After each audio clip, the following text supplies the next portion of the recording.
Name's Tom Whitworth. I'm a filmmaker from Leicestershire, and I've been making films for around 5 years now. If you wanted to get into the film industry in any way, if it's in documentary or fiction, you just got to work very, very hard at it and really don't hold back. Push it as much as you can go. Write, come up with ideas, meet people. I mean, there's no excuses not to make films anymore because the technology is very cheap and very accessible.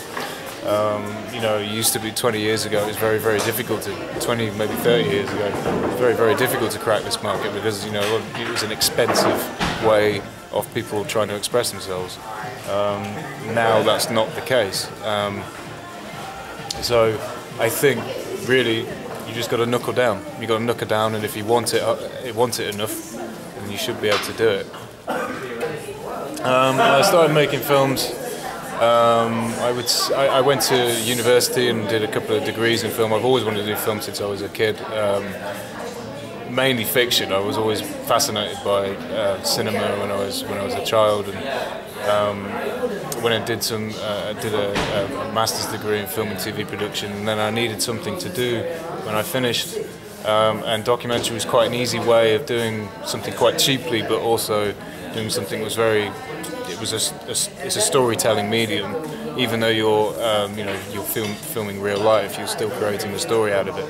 So that's how that's what I moved into straight afterwards, after finishing the degree. And from there I've been sort of honing my skills and learning the craft.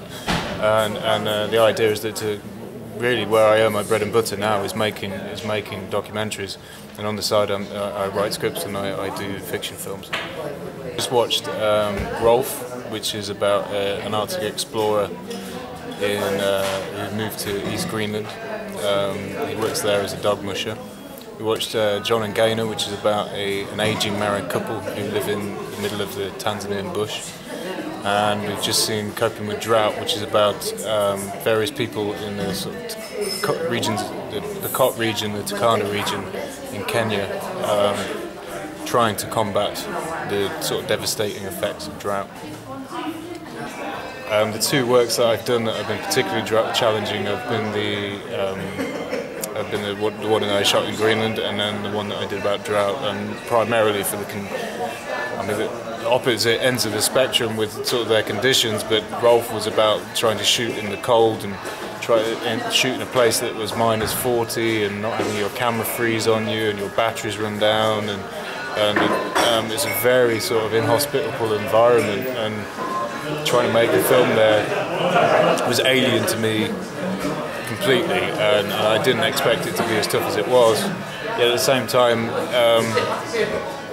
you learn to adapt to your environment, and that because of the gear that we had, and we got some gear from Rab Clothing, and that helped us out a lot. And Gary, who we filmed, he basically nurtured us while we were out there, and it made our experience a lot easier.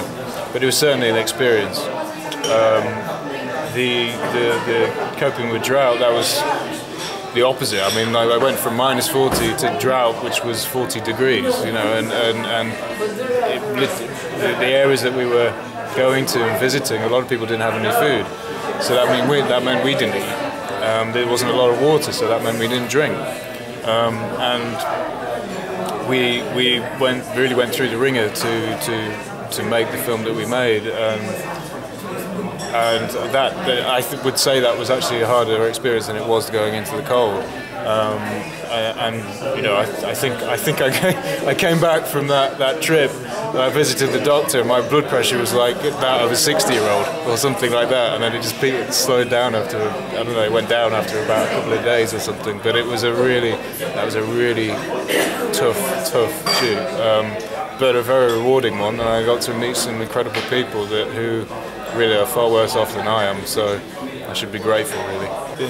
It's a tough road to become a professional filmmaker, because there is, for one, in the UK, the competition is very, very tough, because a lot of people want to do this. It's kind of like it's seen as being, I think, as a stigmatism where it's seen as being cool, and really there are more reasons as to why people should get into film than just because of that. Then you know, it should be about. I think with documentary particularly, it's about getting someone's. I mean, some of the documentaries I've made is about, particularly the drought one, is about people giving a chance for people to get their voice heard and get something on the screen, you know, and raise awareness. I think that's why I work abroad mainly. Actually, is that the competition here is so fierce that I work abroad and make money there. But at the same time, it's when it comes together, it's very fulfilling and very satisfying, and when you finally feel like you're actually getting somewhere, it is a good feeling. Fiction is another ball game altogether. That's very, very tough. I mean, making documentaries is one thing, making fiction and cracking that market, it's very, very cutthroat. And slowly but surely, I'm starting to sort of creep into that market. But for now, I'm quite happy with documentary. Primarily, I work in East Africa. I'm based although I'm from Leicester, I'm based in Kenya, based in Nairobi, and I get to do a lot of travelling around the East African regions, primarily Rwanda and Tanzania, and I do a lot of documentaries there, mainly for kind of NGOs and sort of charity organisations, but also like sort of for corporate things like. Things for G4S and, you know, all the sort of businesses and things like that.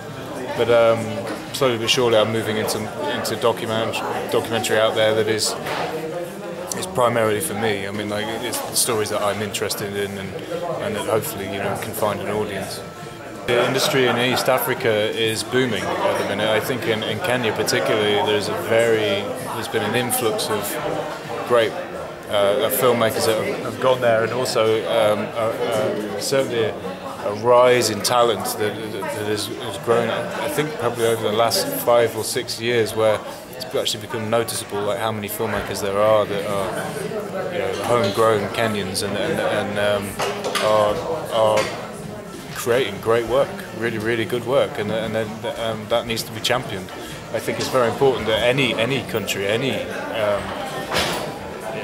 country or any region has a kind of a national cinema, and I think Kenya at the moment is going through a period where there is change. There is the definite shift in an onus on filmmaking.